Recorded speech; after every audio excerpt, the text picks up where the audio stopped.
Хакасский национальный театр драмы и этнической музыки «Читиген» ждет зрителя в обновленном здании. Здесь завершился ремонт фасада и кровли. Как изменился внешний вид культурного объекта, расскажет Ольга Стельмах.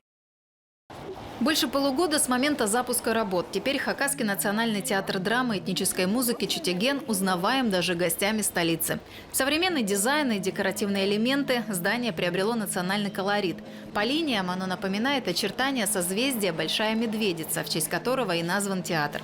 А еще обновили кровлю. Старая давала течь. Сегодня есть все возможности для того, чтобы в этом здании творить, продолжать сохранять традиции национальной культуры, развивать ее, адаптировать к современности, чем, в общем-то, театр «Читиген» активно и занимается. Капитальный ремонт выполнили по национальному проекту «Культура». Стоимость реализации практически 23 миллиона рублей. Большая часть средств федеральные. Идею фасада разработала Ирина Ткнина. Ее эскиз выбрал Совет старейшин хакасского народа еще в 2020 году.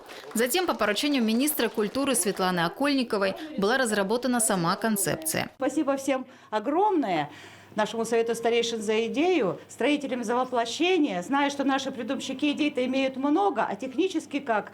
Мы встряли на креплении нашей большой медведицы, на масках, на солярных знаках. Крепить оказалось очень сложно, конструкции непростые.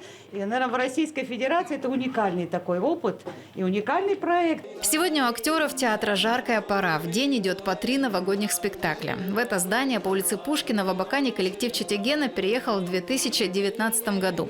Раньше здесь располагался краеведческий музей. С этого времени начались преобразования, и планов еще много.